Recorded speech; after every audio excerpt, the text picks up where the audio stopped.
Good morning, children. Welcome to video part 1. This video covers grammar lesson 6 and 7 of a grammar textbook, and these two lessons actually cover all the 12 tenses. So we will not be dealing with lesson number 6 and 7 separately. We'll take these two lessons together since it covers all the 12 tenses.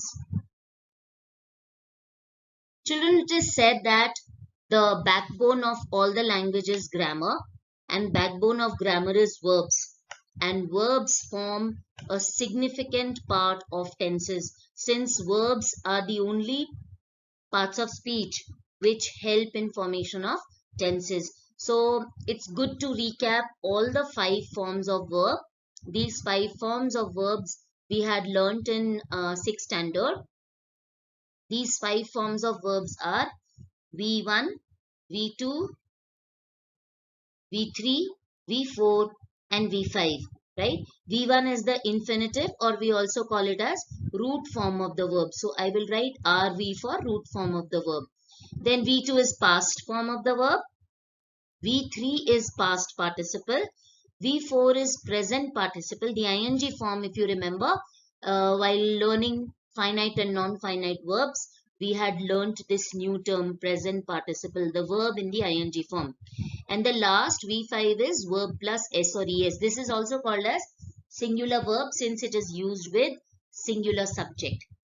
So for example, I have taken down a few verbs like admit, admitted, admitted, admitting, admits, then conduct, conducted, conducted, conducting and conducts. Now I would like to mention here that these are regular verbs. What are regular verbs? Regular verbs are those which form their past tense by adding D, ED, T or N at the end. So if you observe, like let me take this example, flap.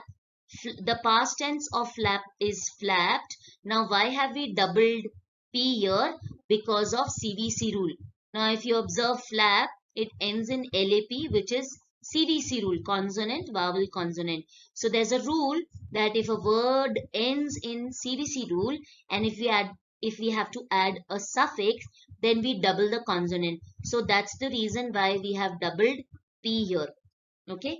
Now let's take this example of hurry. To form the past tense of hurry, Y changes to I. We do away with Y. It changes to I and then we add ed to it. Okay. Then behave, behaved. Now this verb is already ending in E. So we will not add E. We will simply add D to it to form its past tense. So on and so forth. Now in the next slide, we'll study about the irregular verbs. Now here the table includes a few examples of irregular verbs. Irregular verbs are those which form their past or past participle by changing a vowel in them, or you will see entirely a different past or past participle form of that particular verb. For example, the infinitive form of be verb is am, is, are. Then the past form is was and were, and past participle is been, and present participle is be. Then cut, put, shut. I've taken them together because they have the same changes. The changes in them is the same. Cut, put, shut remains cut, put, shut, cut, put, shut, cutting, putting, shutting, cuts, puts and shuts. Then begin, began, begun, beginning, begins, bite, bit, bitten, biting, bites. These are the verbs I felt, most of the children go wrong. There are many more children and you all are in 7th standard. So by now, there should be a long list of verbs that you should have learned so far. Then blow, blew, blown, blowing, blows. I'm sure V4 and V5 is not going to be very difficult. You must concentrate basically, in learning V2 and V3 form of the verb. If you are able to learn V2 and V3, then half of the job is done. Okay.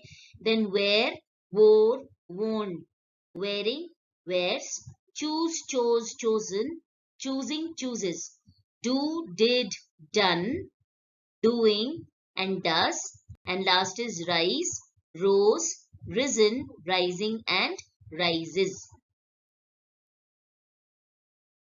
This video includes the introduction of tenses, what are tenses, then classification of tenses based on time frame, classification based on aspect, this is something new that you will learn, then block diagram of tenses, list of rules on the basis of which each tense is classified into 4 other subtypes, right?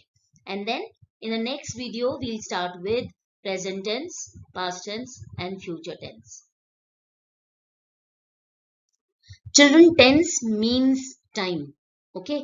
And this word tense has been derived from Latin word tempus. And Latin is a language which was originally spoken in Rome. And while learning English language, you will come across a couple of Latin words very often.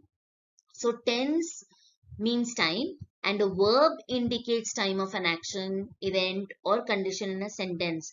So that is why I told you that verb play significant role in formation of correct tenses. On the basis of time frame, tenses are divided into 3 types. Okay, present tense, then past tense, and future tense. There's nothing new, children, it's just a recap. So what is present tense? Present tense is the time that is going on right now. Past tense is the time which has gone. And future tense is time which is yet to come. So this is the categorization of tenses based on time frame. That at what time did a particular action occur.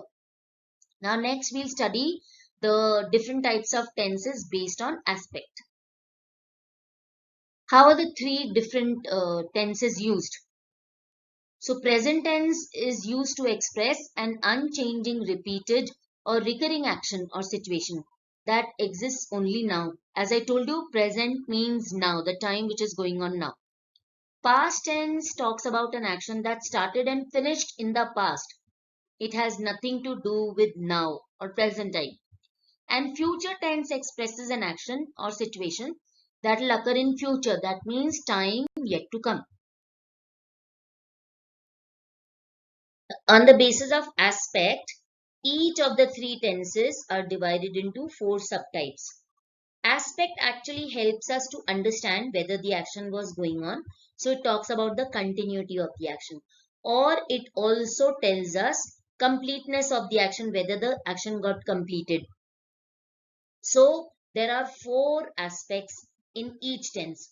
That is simple, then continuous or progressive, perfect or complete, and the last one is perfect continuous. Simple tense simply states that an action occurred in past, present, or future. It does not give us any idea whether the action is completed or not. For example, she reads Thea Stilton all the time. So through this sentence, we just come to know that Thea Stilton is read by her. Then continuous or progressive, the name itself is telling us that it talks about an unfinished action, an action, ongoing action it talks about.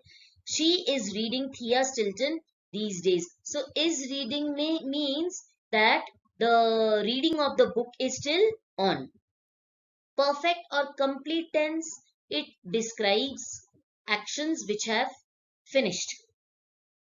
Perfect continuous tense, it talks about an action or it is used to describe an action that started some time back, but it is still going on and we don't know when the action will get over, when the action will get completed.